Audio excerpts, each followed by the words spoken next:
On September 8, 2022, at 1510 BST, Elizabeth II, Queen of the United Kingdom and the other Commonwealth realms, and the longest reigning British monarch, died of old age at Balmoral Castle in Aberdeenshire, Scotland, at the age of 96.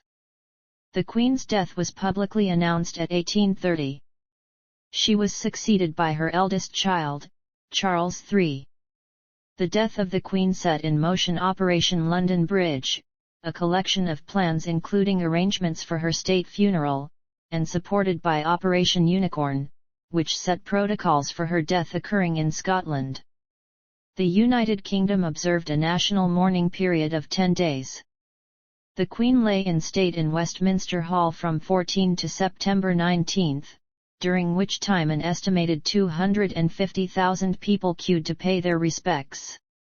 The state funeral service was held at Westminster Abbey on September 19, followed on the same day by a committal service at St. George's Chapel at Windsor Castle. The Queen was interred with her husband Philip in the King George VI Memorial Chapel later that evening. The occasion of her state funeral was a public holiday in the UK and several Commonwealth states. The state funeral was one of the United Kingdom's most watched special television broadcasts, surpassing the wedding of Prince William and Catherine Middleton, the previous most watched royal event of the 21st century. Background: the Queen was in good health for most of her life, but began to decline after the death of her husband, Prince Philip on April 9, 2021. She began to use a walking stick for public engagements in October 2021. On October 20, the Queen stayed overnight in King Edward VII's Hospital in central London, requiring scheduled visits to Northern Ireland and the 26 Colombian Pesos Summit in Glasgow to be cancelled. She also suffered from a sprained back in November which prevented her from attending the 2021 National Service of Remembrance. In February 2022, during the COVID-19 pandemic in England, the Queen was one of several people at Windsor Castle to test positive for COVID-19. Her symptoms were described as mild and cold-like, and she later commented that the disease does leave one very tired and exhausted. The monarch's health became a cause of concern to commentators at this time. The Queen was said to be feeling well enough to resume her official duties by March 1, 2022 and attended the service of thanksgiving for Prince Philip at Westminster Abbey on March 29. Despite this, the Queen did not attend several appointments over the following months, including the annual Commonwealth Day service in March, the Royal Maundy service in April, the state opening of Parliament in May, and the National Service of Thanksgiving for her Platinum Jubilee in June. During the Jubilee the Queen also suffered discomfort after standing during Trooping the Colour and was largely confined to balcony appearances during the celebrations. 2 days before her death, on September 6, 2022, the Queen accepted the resignation of Boris Johnson and appointed Liz Truss to succeed him as Prime Minister of the United Kingdom. These meetings took place at Balmoral Castle, rather than their usual location at Buckingham Palace.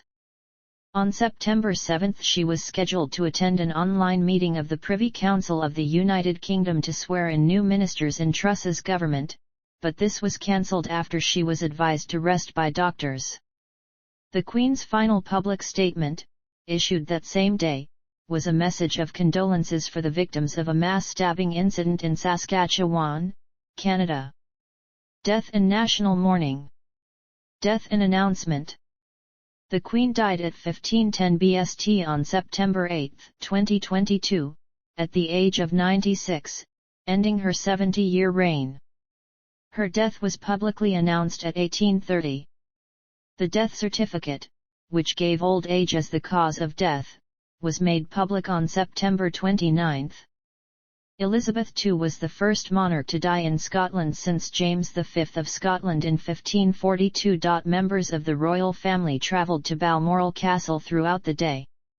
Prince Charles arrived at 10:30 and was met by Princess Anne, who was already staying with the Queen. Camilla, Duchess of Cornwall, also travelled to Balmoral from the Birkhall estate. Charles and Anne were by the Queen's side when she died. Prince William, Prince Andrew, Prince Edward, and Sophie, Countess of Wessex, left RAF Nordholt on board a flight to Aberdeen Airport and arrived at Balmoral shortly after 1700 hours, while Prince Harry, who had travelled alone and departed later than the other family members, arrived at Balmoral at 2000 hours. Catherine and Meghan did not join them. Prime Minister Liz Truss is believed to have been informed of the Queen's declining health that morning by the Cabinet Secretary, Simon Case, and received an update at 12 o'clock. The leader of the opposition, Sir Keir Starmer, was informed by a note passed to him by Deputy Leader Angela Rayner during a speech he was giving in the House of Commons. At 12:30 Buckingham Palace made a public announcement expressing concern for the Queen's health. The Speaker, Sir Lindsay Hoyle, made a brief statement of good wishes in response.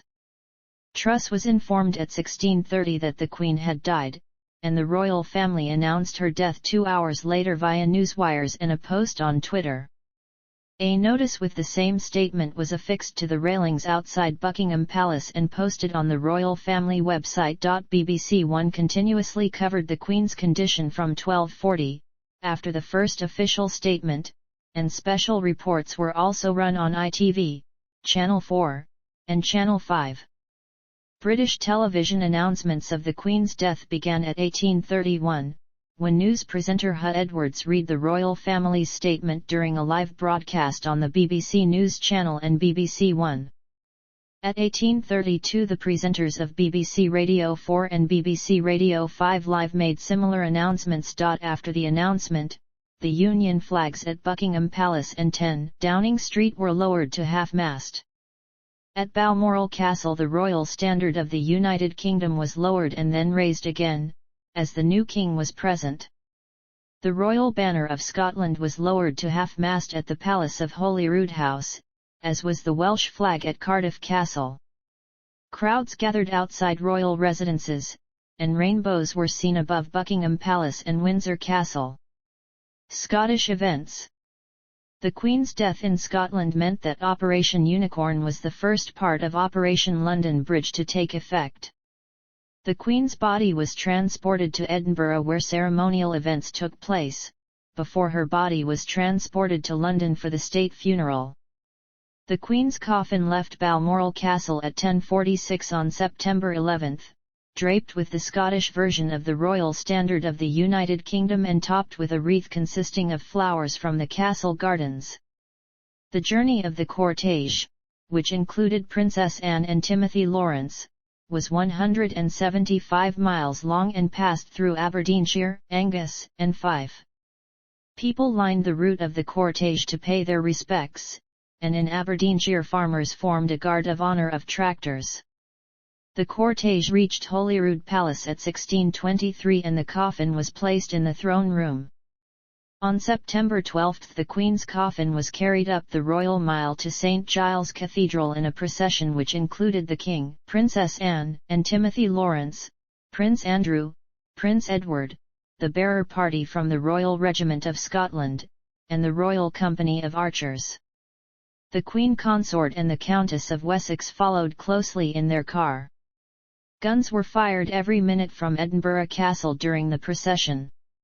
On arrival the coffin was carried into the cathedral and the crown of Scotland placed on it. A service of thanksgiving was then held to celebrate the Queen's life and highlight her association with Scotland. The service was led by the Rev. Callum MacLeod and the homily given by the moderator of the Church of Scotland, the Rev. Dr. Ian Greenshields. Psalm 118 was sung in Gaelic by Karen Matheson. It was attended by the royal party, politicians, including Liz Truss and Nicola Sturgeon, and representatives from the Queen's Scottish charities and organisations. The Queen's coffin lay at rest at the cathedral for 24 hours, guarded by the Royal Company of Archers, which allowed around 33,000 people to file past the coffin. In the evening the King, Princess Anne, Prince Andrew, and Prince Edward held a vigil at the cathedral, a custom known as the Vigil of the Princes, Princess Anne was the first woman to participate. On September 13 the Queen's coffin was taken by hearse to Edinburgh Airport and flown to RAF Northolt on a Royal Air Force C-17 Globemaster, accompanied by Princess Anne and Timothy Lawrence. The Royal Air Force bearer party carried the coffin onto the aircraft and a Guard of Honour was formed by the Royal Regiment of Scotland. During the journey the Scottish version of the Royal Standard that draped the coffin was replaced by the Royal Standard that is used in the remainder of the United Kingdom. Lying in state. Upon the Queen's arrival in London, she was transported to Buckingham Palace, before being moved to Westminster Hall the following day for her lying in state before the state funeral. When the Queen arrived at RAF Northolt the Queen's Colour Squadron assumed the role of the bearer party and formed the Guard of Honour. The coffin was placed in the state hearse and transported through London to Buckingham Palace, with people lining the street to watch. The coffin was then placed in the bow room at Buckingham Palace in the presence of the royal family. The Queen's coffin was taken in a military procession from Buckingham Palace to Westminster Hall on a horse-drawn gun carriage of the King's Troop Royal Horse Artillery. The King, male members of the royal family, and Princess Anne followed the coffin on foot. This procession, as well the other processions held later in London and Windsor, marched at the funeral pace of 75 steps per minute and was accompanied by military bands playing marches by Ludwig van Beethoven, Felix Mendelssohn, and Frédéric Chopin. Big Ben tolled each minute of the procession and minute guns were fired from Hyde Park by the King's Troop Royal Horse Artillery. Members of the three armed forces formed a Guard of Honour to receive the coffin at Parliament Square, after which soldiers from the Queen's Company, 1st Battalion Grenadier Guards, placed the coffin on a catafalque in Westminster Hall. The Archbishop of Canterbury and the Dean of Westminster then conducted a service in the presence of the royal family. The Queen lay in state in Westminster Hall from 1700 hours on September 14 to 6:30 on September 19. The coffin was guarded by members of both the Sovereign's bodyguard and the Household Division. The imperial state crown and a wreath of flowers and foliage from Balmoral and Windsor castles had been placed on the coffin before the procession, and to these were added the sovereign's orb and the sovereign's sceptre with cross. The Wanamaker Cross of Westminster was placed at its head and the regimental flag of the Queen's Company of the Grenadier Guards at its foot. An estimated 250,000 members of the public filed past the coffin, as did politicians and other public figures. Both the BBC and ITV offered a live stream of the Queen lying in state. On September 16, a 28-year-old man was arrested under the Public Order Act after he ran from the queue inside Westminster Hall and touched the coffin. In the evening of September 16 the King and his siblings held a vigil around the Queen's coffin for approximately 10 minutes, and on September 17 the Queen's 8 grandchildren did the same. Prince Andrew and Prince Harry were permitted to wear military uniform on these occasions, who as non-working royals had not done at previous ceremonial events. On September 18, pipers at 4 different locations in Scotland played The Immortal Memory at 1800 hours. At 2000 hours a minute's silence was observed across the UK. The Q. State funeral. Planning. Plans for the Queen's death had existed in some form since the 1960s, and the Queen was consulted about all the details included in her funeral plan. The Earl Marshal was in charge of organising the event. The planning and complexity of the funeral was compared to that of Winston Churchill in 1965, the last state funeral held in Britain and also a major international event. It marked the first time that a monarch's funeral service had been held at Westminster Abbey since George II in 1760. The Foreign Office handled the invitations, communications, and security arrangements from a headquarters called the Hangar, redeploying 300 staff to manage the task. 500 foreign dignitaries and heads of state were expected to attend. Invitations were issued to every country with which Britain maintains diplomatic relations, except for Russia, Belarus, and Myanmar. Syria, Venezuela, and Afghanistan were also asked not to attend. The timing of the funeral allowed guests who planned to address the general debate of the UN General Assembly the following day sufficient time to fly to New York. The day of the funeral was a bank holiday in the United Kingdom.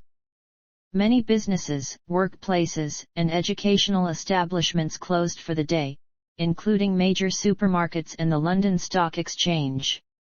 In the National Health Service, several trusts chose to cancel or reschedule all non-urgent appointments.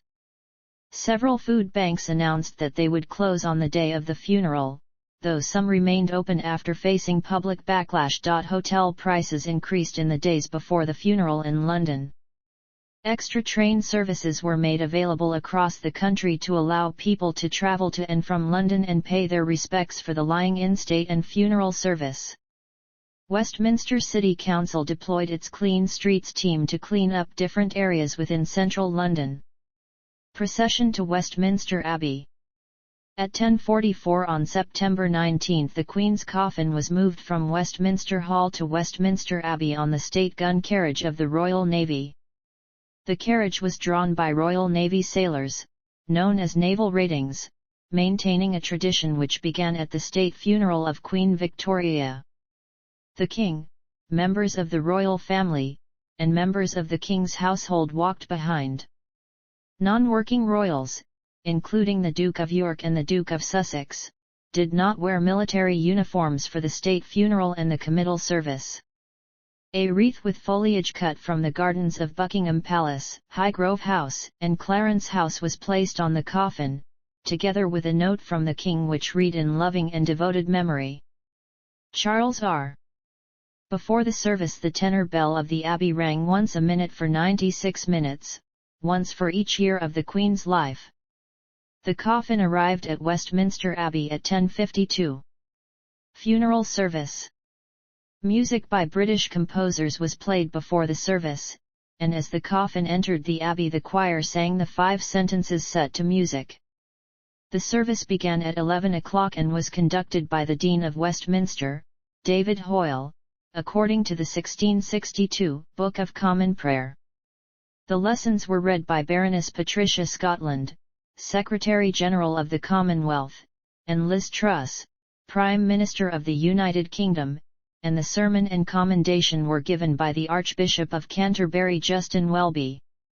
Prayers were said by clergy from several Christian denominations. The music included the psalm setting Like as the Heart by Judith Weir and the anthem Who Shall Separate Us, by James Macmillan, both written for the funeral, as well as pieces performed at the Queen's coronation and wedding. The choir of Westminster Abbey and choir of the Chapel Royal led the singing, and were conducted by James O'Donnell. The end of the service included a sounding of the last post and a 2-minute silence, which was concluded with the reveille. The national anthem, followed by the bagpipe lament Sleep, Dearie, Sleep, marked the end of the ceremony. The Allegro Maestoso from Elgar's Organ Sonata in G was played after the service. Processions in London and Windsor. 2 processions followed the service. The first was from Westminster Abbey to Wellington Arch, where the Queen's coffin was placed in the state hearse. From there it was transported to Windsor, where the second procession took place through Windsor Great Park. The procession in London began at 12:15 and included around 3,000 military personnel, stretching for over a mile. It began at the Abbey and passed down Whitehall, through Horse Guards, up the Mall, past Buckingham Palace, and up Constitution Hill to end at the Wellington Arch near Hyde Park. Around 1 million people lined the streets of central London to watch the event. At the front of the procession were representatives of Commonwealth forces led by members of the Royal Canadian Mounted Police on horseback, then representatives of the Royal Air Force, the British Army, and the Royal Navy and Royal Marines. Followed by defence staff and armed forces chaplains, officers of arms, and the royal household. The Queen's coffin followed, again on the state gun carriage pulled by Royal Navy sailors, and surrounded by an escort party. The King and royal family members were next, some marching and some in cars, with a further escort and the household of the former Prince of Wales behind. At the rear of the procession were representatives of civilian services. 7 military bands were dispersed through the procession and again played funeral marches. Big Ben told each minute, and minute guns were fired from Hyde Park by the King's Troop Royal Horse Artillery. Standards were lowered and those in the procession gave salutes as they passed the cenotaph. At Buckingham Palace, the King's Guard gave a royal salute to the Victoria Memorial and palace staff waited outside the gates. At Wellington Arch the coffin was transferred with a royal salute to the state hearse for the journey to Windsor. The hearse left London for Windsor at 13:30, accompanied by Princess Anne and Timothy Lawrence, travelling on A roads rather than motorways to allow the public to line the route. At 1500 hours the coffin arrived in Windsor, where a final procession involving 1,000 military personnel took place down the long walk to St. George's Chapel. Around 97,000 people lined the route. The Queen's fell pony, Emma, and 2 royal corgis, Muick and Sandy, stood at the side of the procession. The King and royal family joined the procession in the quadrangle, during which Sebastopol bell and the curfew tower bell tolled, and the King's Troop, Royal Horse Artillery, fired minute guns from the east lawn of the castle. At the end of the procession the coffin was taken to St. George's Chapel via the west steps with the Guard of Honour formed by the 1st Battalion Grenadier Guards. Committal Service. The committal service began at 1600 hours in the presence of 800 guests, largely made up of the royal household and staff from the Queen's private estates, but also including the royal family, governors-general and prime ministers from the Commonwealth realms, and members of foreign royal houses. The choir of St. George's Chapel led the music, which included the Russian Kontakion of the departed, also sung at the funeral of Prince Philip. A selection of music was also played before the service. The Dean of Windsor, who conducted the service, read the bidding, the readings, and the commendation. The first reading was Revelation 21, verses 1-7, which was also included in the order of service for the funerals of Elizabeth's grandparents and father. The rector of Sandringham, the minister of Crathy Kirk and the chaplain of Windsor Great Park delivered the prayers, and the Archbishop of Canterbury gave the concluding blessing. Near the end of the service the imperial state crown, orb, and sceptre were removed from the coffin and placed on the altar. The King then placed the Queen's Company camp colour of the Grenadier Guards on his mother's coffin, before the Lord Chamberlain symbolically broke his wand of office and also placed its halves atop the coffin. After this the Garter Principal King of Arms recited the styles of Elizabeth II and Charles III, between which a lament, a salute to the royal fendersmith, was played by the sovereign's piper as the Queen's coffin was lowered into the royal vault. The singing of the national anthem marked the end of the ceremony. Interment. After the funeral of the Queen on September 19, she was later interred beneath of King George VI Memorial Chapel in a private service only attended by her closest family at 1930, alongside her father King George VI, her mother Queen Elizabeth, and the ashes of her sister Princess Margaret. The remains of Prince Philip, who was temporarily interred in the royal vault following his funeral in 2021, were interred in the chapel after the interment of the Queen. Elizabeth II's coffin was constructed more than 30 years before the funeral. It is made of English oak and lined with lead to protect it from moisture damage. Due to the weight of the coffin, 8 pallbearers were required for lifting and carrying rather than the usual 6. Organization and media. Attendees. The service at Westminster Abbey was attended by 2,000 people in total, including holders of the George Cross and Victoria Cross, representatives from the United Kingdom's faith communities, and foreign and Commonwealth heads of state and heads of government. Representatives from 168 countries, out of 193 UN member states and 2 UN observer states, confirmed attendance, including 18 monarchs, 55 presidents, and 25 prime ministers. Due to the limited number of seats, foreign invitees were asked to keep their delegations as small as possible and to only bring their spouses. The UK government also requested those travelling by air to use commercial flights.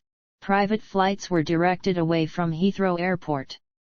Additionally, the government asked guests not to use private cars to travel to Westminster Abbey, and instead use government-provided coach transport from a central assembly point. This was only guidance. Leaders including the U.S. President, Joe Biden, the President of Israel, Isaac Herzog, and the Vice President of China, Wang Qishan, were taken to the event through other means. Many dignitaries were present for a reception by the King at Buckingham Palace on the eve of the funeral, and all international guests were invited to attend a reception hosted by the Foreign Secretary, James Cleverly, after the funeral service. Security. Around 10,000 police officers were expected to be on duty every day in London during the mourning period, a security operation described by the Metropolitan Police as the biggest the UK has ever seen. Officers from across the country supported the operation under mutual aid agreements. Thames Valley Police announced that they would introduce new water patrols for observing busy waterways in the lead-up to the funeral, and mounted police officers, police dogs, and drones provided part of the security in Windsor. Prior to the service, a special unit, the Fixated Threat Assessment Centre, began to monitor and review individuals identified as having a potentially dangerous obsession with the British royal family. MI5 and GCHQ worked in collaboration with counter-terrorism police and the Metropolitan Police to provide security for the funeral. A group of 1,500 military personnel was also deployed, and Westminster was inspected by a military Wildcat helicopter. Hundreds of stewards from private security firms were hired to aid crowd management. Cost. The total cost of the funeral has not been published, but it is expected to exceed the £5.4 million paid for the funeral of Queen Elizabeth, the Queen Mother. Coverage. The funeral and committal service of the Queen were the first to be broadcast to the public. Filming had been prohibited during the state funeral of George VI, although the procession of his coffin was partially televised. United Kingdom, Commonwealth and other countries. Viewing figures. Succession and Forenation Tour. Accession. Upon the Queen's death, her eldest child Charles, Prince of Wales, immediately acceded to the throne of the United Kingdom as King Charles III. There was some speculation regarding the regnal name that would be adopted by the former Prince of Wales upon succeeding his mother. During her formal televised address outside 10 Downing Street, Prime Minister Liz Truss made the first mention of the King's regnal name during a tribute to the Queen. Clarence House officially confirmed the new king would be known as Charles III shortly after the Prime Minister's address. Buckingham Palace released the King's first official statement as monarch at 1904. The death of my beloved mother, Her Majesty the Queen, is a moment of the greatest sadness for me and all members of my family. We mourn profoundly the passing of a cherished sovereign and a much-loved mother. I know her loss will be deeply felt throughout the country, the realms, and the Commonwealth, and by countless people around the world. During this period of mourning and change, my family and I will be comforted and sustained by our knowledge of the respect and deep affection in which the Queen was so widely held. Most of Charles III's pre-accession Scottish titles, as well as the title Duke of Cornwall, were passed to his eldest son and the new heir apparent to the throne, Prince William, Duke of Cambridge. On September 9, William was named Prince of Wales and Earl of Chester, succeeding his father. The Accession Council assembled on 10 September at St James's Palace to formally proclaim the accession of Charles III. Although about 700 people were eligible to attend the ceremony, because the event was planned on such short notice, the number in attendance was 200. In addition to other formalities, the council confirmed Charles III as the King's regnal name. At 11 o'clock, 21 gun salutes at the Tower of London, Cardiff Castle, Edinburgh Castle, Castle Cornet, Gibraltar, and naval bases and ships at sea marked the accession of Charles III. The king greeted crowds outside Buckingham Palace after the ceremony. On September 10, senior MPs swore an oath of allegiance to Charles III in a special session of Parliament. The king then met with the Prime Minister for a second time and held audiences with members of her cabinet and leaders of the opposition parties. The coronation of Charles III and Camilla is expected to take place on May 6, 2023 at Westminster Abbey. No plans have been announced for William to be invested as Prince of Wales. Four-nation royal tour. King Charles III and Queen Camilla travelled from Balmoral to Buckingham Palace, where they greeted the crowd of mourners outside the gates. The king then held an audience with the Prime Minister before paying tribute to his mother in a publicly broadcast message. In Charles's first address as king, he stated that a national period of mourning would be observed until the day after the state funeral, and an additional 7 days would be observed by the royal family, royal household, and troops on ceremonial duties. On September 11, the king met the Commonwealth Secretary-General at Buckingham Palace, after which he hosted the High Commissioners of Commonwealth realms. On September 12, the king travelled to Westminster Hall with the Queen Consort to receive condolences from the House of Commons and the House of Lords and to give a speech to both houses. He and the Queen Consort then travelled to the Palace of Holyrood House in Edinburgh, where they greeted members of the public and viewed floral tributes before the king inspected the Guard of Honour from the Royal Regiment of Scotland. The ceremony of the keys followed. The king then had an audience at Holyrood House with the First Minister of Scotland, Nicola Sturgeon, and the presiding officer of the Scottish Parliament, Alison Johnstone. The king and the Queen Consort visited the Scottish Parliament to receive a motion of condolence and observed a 2-minute silence with MSBs. On September 13, the king and the Queen Consort travelled to Northern Ireland, where they met with members of the public in Royal Hillsborough before arriving at the castle. The king met the Secretary of State for Northern Ireland, Chris Heaton-Harris, and party leaders, and the Speaker of the Northern Ireland Assembly, Alex Maskey, delivered a message of condolence. The king and the Queen Consort also met with major faith leaders in Northern Ireland. A service of reflection was held in St Anne's Cathedral in Belfast on September 13, where John McDowell, the Archbishop of Armagh and head of the Church of Ireland, paid tribute to the Queen for her efforts in bringing peace to Ireland. The service was attended by the King and Queen Consort, the Prime Minister, the President of Ireland, Michael D. Higgins, and the Taoiseach, Michael Martin.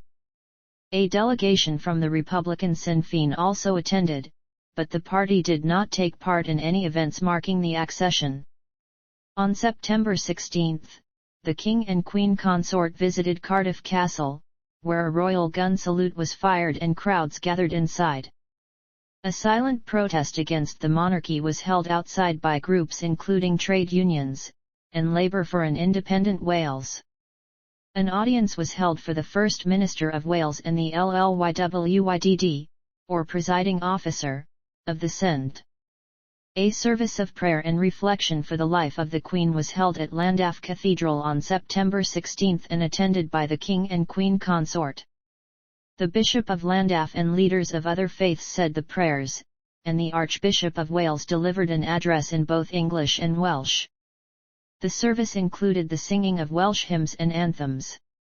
The choir, accompanied by harpists Alice Hus and Catrin Finch, performed the anthem, a Welsh prayer composed by Paul Mealer with words by Graham Davies. At the Send, the King received a motion of condolence before addressing the Parliament in Welsh and English. At Cardiff Castle, the King had audiences with the First Minister of Wales, Mark Drakeford, and the LLYWYDD, Ellen Jones. At the castle, they also held audiences with individuals associated with their royal patronages, before meeting with members of the public in the castle grounds. Returning to London, the King met leaders of different faith communities at Buckingham Palace. On September 17, the King met with the Defence Chiefs of Staff at Buckingham Palace and received the Prime Ministers of Australia, the Bahamas, Canada, Jamaica, and New Zealand. The Governors-General of the Commonwealth realms attended a reception and lunch at Buckingham Palace, hosted by the King and other members of the royal family. The King met emergency services workers at the Metropolitan Police's Special Operations Room in Lambeth, who were organising aspects of the Queen's state funeral.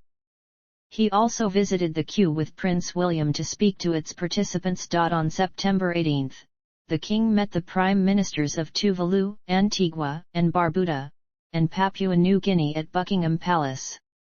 A reception for world leaders was held at Buckingham Palace. Other activities. On September 10, a service at Crathy Kirk was attended by Anne and her husband Sir Timothy Lawrence, Andrew, Edward, and his wife Sophie, and the Queen's grandchildren Peter Phillips, Zara Tyndall, Beatrice, Eugenie, and Louise Windsor, who then viewed floral tributes outside Balmoral.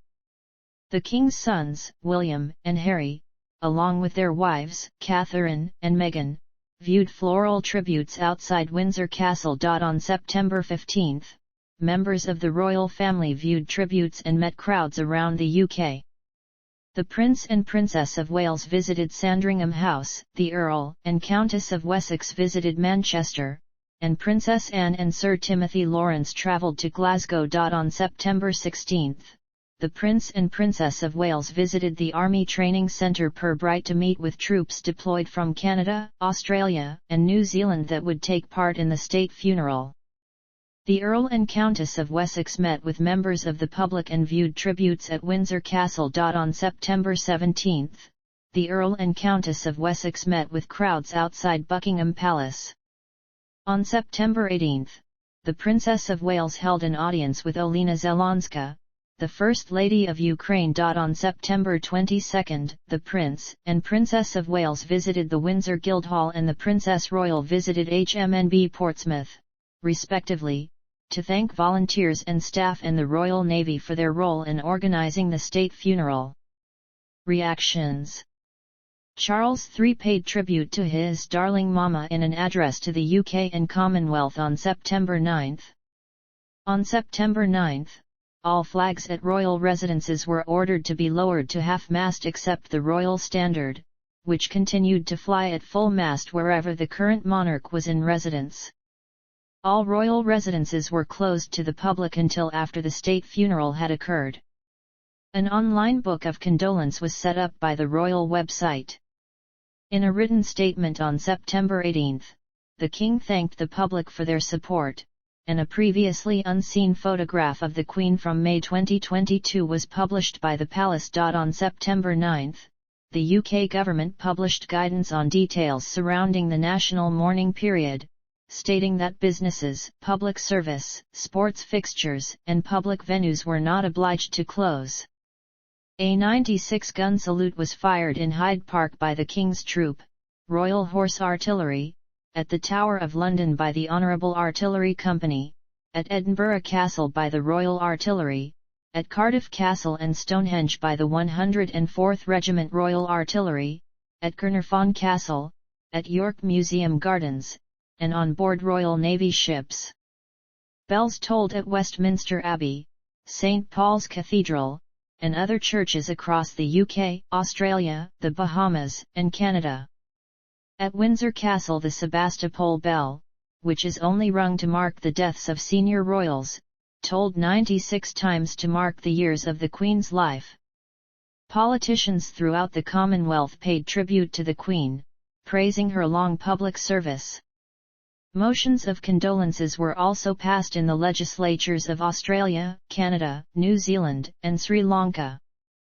Political figures in the rest of the world also offered their condolences and tributes, as did members of royal families, religious leaders, and other public figures. A service of prayer and mourning was held at St. Paul's Cathedral at 1800 hours on September 9, attended by senior politicians and 2,000 members of the public.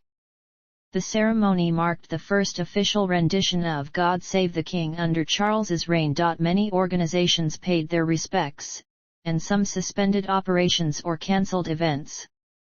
BBC, ITV, and Channel 4 interrupted television programming to cover the news, while print media dedicated entire front covers in tribute. Sporting events that went ahead held minute silences. The Queen's death led to debates about the legacy of the British Empire and the abolition of the monarchy in the Commonwealth realms. Other commemorations. Instructions to fly national flags at half-mast were issued in several countries. In Commonwealth realms like Antigua and Barbuda, Australia, the Bahamas, Belize, Canada, Grenada, Jamaica, New Zealand, Papua New Guinea, St. Kitts and Nevis, St. Lucia, St. Vincent and the Grenadines, and Solomon Islands, national flags were flown at half-mast until the date of the funeral, with the exception of Proclamation Day when flags were returned to full mast. Several other countries also issued instructions to fly their national flags at half-mast, including Sri Lanka, the United States, and many European Union buildings. White flags were also put up in Galle-Face Green and other prominent places throughout Sri Lanka. Several Commonwealth countries also declared the Queen's funeral or a specific day as a national holiday, including Antigua and Barbuda, Australia, the Bahamas, Belize, Canada, the Cook Islands, Nauru, New Zealand, Niue, Papua New Guinea, and Sri Lanka. In addition to the service in the United Kingdom, state memorial services were held in several Commonwealth realms, including Grenada and Tuvalu. Thanksgiving and memorial services were also held in Anglican churches across the world, including St. Andrew's Church in Bandar Seri Begawan, Cathedral of Christ the Living Saviour in Colombo, and St. John's Cathedral in Hong Kong. Many landmarks were illuminated in either purple or royal blue colours to honour the Queen, or illuminated with the name or image of Elizabeth II, her royal cipher, or the Union flag, including landmarks in Australia, Bosnia and Herzegovina, Brazil, Canada, the Czech Republic, Germany, Israel, Kuwait, New Zealand, the United Arab Emirates, the United Kingdom, and the United States. Several landmarks in Canada, France, New Zealand, and the United Kingdom were also dimmed or had their lighting shut off as a sign of respect. Moments of silence were held across several Commonwealth realms. Several institutions also held moments of silence, including the Dáil Éireann, the Parliament of Sri Lanka, and by the Airborne Commemorations Foundation in the Netherlands. Flowers, tributes, and wreaths were left at British embassies, including Berlin and Jakarta. Antigua and Barbuda.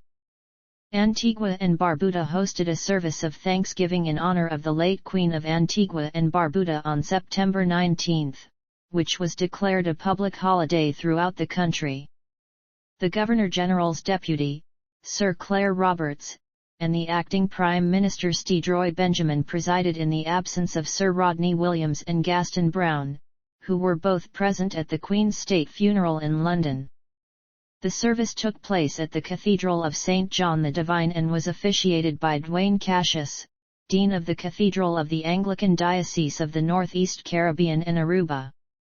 The service was followed by a parade of members of the Antigua and Barbuda Defence Force and the Royal Police Force of Antigua and Barbuda. The parade commenced from the Long Street entrance of the cathedral and concluded at the Apua Telephone Exchange, where the parade was dismissed.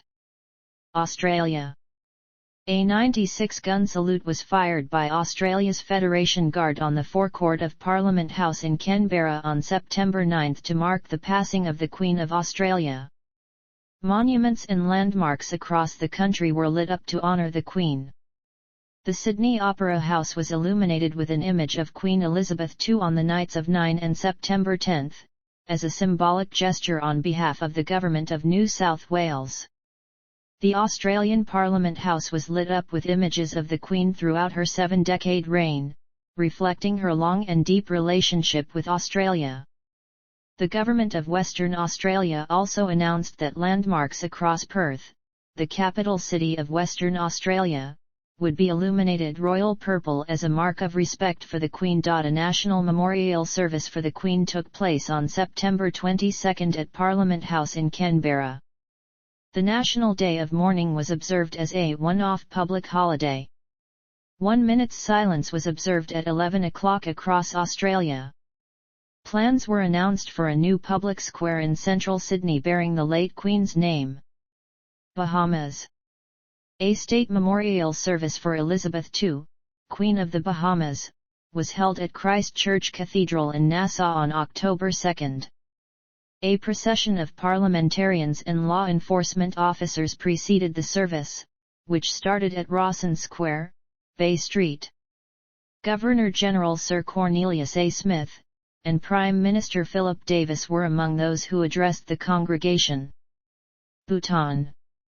Upon royal command, special prayers were performed in all major dzongs, temples, and monasteries across Bhutan. King Jigme Khesar Namgyal Wangchuk and Queen Jetsun Pema offered 1,000 butter lamps at Samtse on September 9 for Elizabeth II. Special prayers to offer light were held at the ceremony, which was attended by the Prime Minister, government officials, and thousands of people in Samtse. Thongdrels of Guru Rinpoche and Zabdrung were unfurled for the ceremony, to sanctify the important occasion. In Thimphu, former King Jigme Sinjai and members of the royal family were joined by government officials and foreign dignitaries to offer 1,000 butter lamps and prayers at the Grand Canri of the Tashikha Dzong. Canada. Various locations were illuminated in honor of the late Queen of Canada as a part of the Department of Canadian Heritage's National Illumination Initiative. The Canadian government also announced a donation of 20 million Cordobas to the Queen Elizabeth Scholars Program, a program that funds Canadian university exchange programs. Prime Minister Justin Trudeau announced that the date of the Queen's funeral would be a holiday for federal government employees. Among the Canadian provinces and territories, Prince Edward Island was the only one to declare the date of Elizabeth II's funeral a statutory holiday. Alberta, the Northwest Territories, Saskatchewan, Manitoba, Ontario, and Quebec declared a day of mourning or commemoration instead of a holiday.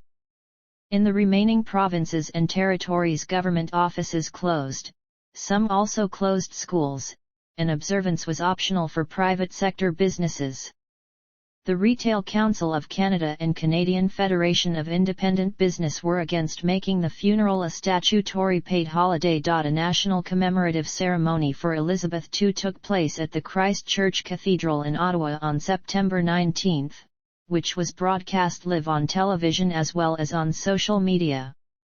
The ceremony was preceded by a parade of the Canadian Armed Forces and Royal Canadian Mounted Police through downtown Ottawa, from Cartier Square Drill Hall and past Parliament Hill to the Cathedral, with a 96-gun salute. A flypast by the Royal Canadian Air Force was cancelled due to inclement weather. The congregation was addressed by former Governor-General Adrian Clarkson as well as former Prime Minister Brian Mulroney.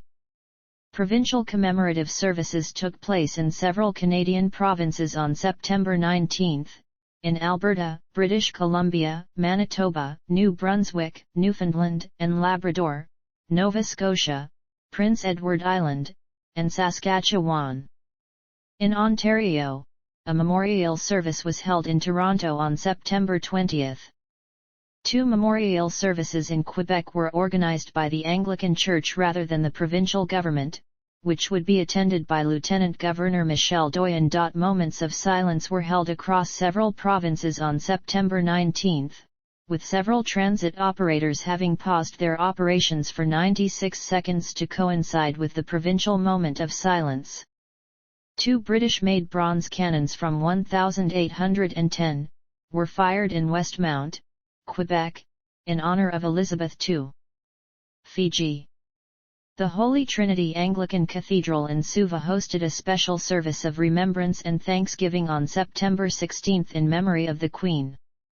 The service was attended by hundreds, including President Ratu Wiliami Kitanavir and First Lady Philomena, Parliament Speaker Ratu Epeli Nalatiko, Minister for Health Iferaimi Wakainabet, former Prime Minister Sidavini Rabuka, Police Commissioner Brigadier General Sidavini Kiliho, Head of the Catholic Church in Fiji Archbishop Peter Loichong, members of the diplomatic corps and the public. During the service, the Republic of Fiji military services accorded the last post, signalling the end of the Queen's 70-year reign. On September 20, President Ratu Waileami-Katanavir hosted a commemoration and thanksgiving service for the Queen at State House in Suva, which was attended by senior officials, government ministers, members of parliament and foreign representatives. The President reflected on the Queen's 6 visits to Fiji, which he said symbolized strong solidarity between Fiji and the royal family. France. French Postal Service La Poste issued a book of 4 collector stamps featuring the Queen. 50,000 stamps were put on sale on the day of the Queen's funeral. Starting from October 14, Le Touquet's local airport was renamed Le Touquet Paris Plage Elizabeth II to honor the Queen. In Paris, the George V metro station, on Line 1 under the Champs-Élysées, was renamed Elizabeth II for the day of the Queen's state funeral. Hong Kong. Thousands in Hong Kong paid tribute to the Queen, who was the colonial head of the city for 45 years before handover in 1997. Long queues were seen outside the British consulate for days after the announcement of the death and until the funeral, with mourners waiting up to 4 hours. More than 13,000 signed the condolence books in the consulate in 11 days, eulogizing the Boss Lady, an affectionate nickname for the Queen by the Hong Kongers. The tribute, which was one of the largest public gathering after imposition of the national security law and the crackdown on democracy movement, was also regarded as a protest to Hong Kong and Chinese authorities and mourning the past. Eric Chan, Chief Secretary for Administration and second highest ranking official in the city, visited the consulate and signed the condolence book on behalf of the government. Nevertheless, the pro-Beijing newspapers accused a minority of Hong Kong mourners for indulging in this fantasy that they are subjects of the British Empire, and called for the eradication of colonialism. On the day of the Queen's funeral, hundreds gathered outside the consulate watching live footages. A harmonica player was arrested under colonial-era sedition law after playing Glory to Hong Kong, an iconic protest song, and God Save the King. Jamaica. A 96-gun salute was fired by the Jamaica Defence Force at Up Park Camp in St Andrew on 19 September. A national memorial service for the late Queen of Jamaica was held on 2 October at the St Andrew Parish Church, Indiana, Kingston, and was attended by government officials and foreign representatives. The service was headed by Governor-General Sir Patrick Allen, Prime Minister Andrew Holness, and Mark Golding, the leader of the official opposition, headed the service. The service included scripture readings by the Governor-General, the Prime Minister and the Leader of the Opposition, as well as tributes and songs by the Church Choir and the Kingston College Choir. Apart from the National Memorial Service in Kingston, services were held on October 2 in Clarendon, St. Catherine, St. Anne, Portland, St. Mary, St. Thomas, St. Elizabeth, St. James, Westmoreland, Hanover, Manchester, and Trelawney. The custodes and mayors headed the memorial services in parishes across Jamaica. Kenya. In Kenya, former staff returned to the Treetops Hotel, the building where Elizabeth learned about the death of her father and her accession to the throne, to light candles and lay out a condolence book. New Zealand. A 96-gun salute was fired from the Te Papa Promenade in Wellington on September 9, by personnel from the 16th Field Regiment, Royal New Zealand Artillery based at Linton Military Camp, to mark the passing of the Queen of New Zealand. A state memorial service with a one-off public holiday took place on September 26 to celebrate the life and reign of Queen Elizabeth II of New Zealand. The service took place at the Wellington Cathedral of St. Paul at 1400 hours and was televised and live-streamed. A national minute of silence took place at the beginning of the service, with people across New Zealand being invited to participate in the moment of silence. During the service, the Queen's personal New Zealand flag was paraded for the last time. Memorial services were also held elsewhere in New Zealand, including in Auckland, Christchurch, New Plymouth, and Hastings. South Canterbury Anniversary Day, which was due to be observed on September 26 in the Damaru, Weymouth, and Mackenzie districts, was moved to Friday, November 11. Cook Islands. Niue, Papua New Guinea. On September 12, a 96-gun salute was fired in honour of the Queen, and a moment of silence took place outside Parliament House in Port Moresby. On September 18, members of various Anglican church parishes in Port Moresby gathered at St. Martin's Anglican Parish for a memorial service for the late Queen of Papua New Guinea, which was presided over by the Bishop of Papandota, Lindsley I. Hove. St. Lucia. On September 9, a 96-gun salute was fired by the Royal St. Lucia Police Force on the premises of Government House in Castries. On September 19, the day of the state funeral, the public was invited to pause for a 70-second national tribute to reflect on the life and legacy of Elizabeth II, Queen of St. Lucia. Church bells and sirens from fire stations throughout the nation sounded for 1 minute and 10 seconds starting at 9:59 to herald the commencement of the 70-second reflection period at 10 o'clock. Slovakia. A place of remembrance for Elizabeth II was created by Server E.T. Mainora in the Carl Gustav Swenson Park in Ilina. The memorial is located near the first tree planted for the Queen's green canopy in Central Europe. In the biblical garden at Vysoka nad Kaisoku, Elizabeth II was publicly honoured with the planting of the Queen Elizabeth Rose.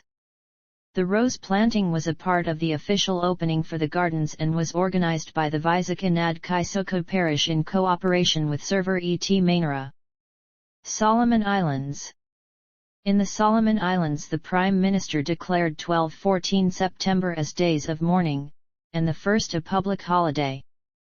The 3-day national mourning period began on September 12 with a wreath-laying and signing of the condolence book at Government House by national leaders including Governor-General Sir David Vunagi, Prime Minister Manasseh Sogavare, Speaker of the National Parliament Patterson Odi and Chief Justice Sir Albert Palmer, as well as other government officials, former Governors-General and Prime Ministers, members of diplomatic missions and uniformed groups. A memorial church service was held at the St. Barnabas Anglican Cathedral on September 14 to celebrate the life and reign of Elizabeth II, Queen of Solomon Islands.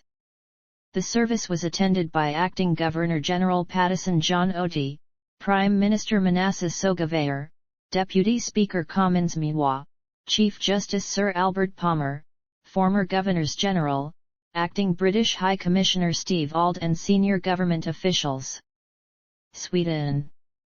Sweden honoured the Queen, who was one of the longest-serving members of the Royal Order of the Seraphim, the foremost order of Sweden, on the day of her funeral on September 19. The Queen was awarded the order by King Gustav VI Adolf on May 26, 1953. And the chain of the order was given to her by King Carl XVI Gustav on May 23, 1975. The Queen was the 722nd member of the order since its inception in 1748. The Queen's royal coat of arms as a member of the Royal Order of the Seraphim was then taken in procession from the palace to Riddarholmen Church in Stockholm, where the Borden rang a traditional seraphim toll for 1 hour. The arms were then hung in the church. By command of the King of Sweden, flags above royal residences were flown at half-mast on the day. United Kingdom. United States. Billboards on the Las Vegas Strip showed images of the Queen. On September 21, a memorial service was held at the Washington National Cathedral, arranged in conjunction with the British Embassy in Washington, D.C. Attendees included Vice President Kamala Harris, House Speaker Nancy Pelosi and House Minority Leader Kevin McCarthy, as well as British Ambassador Karen Pierce. All living former U.S. presidents were invited, but none attended. A sermon was delivered by Michael Curry, the presiding bishop of the Episcopal Church.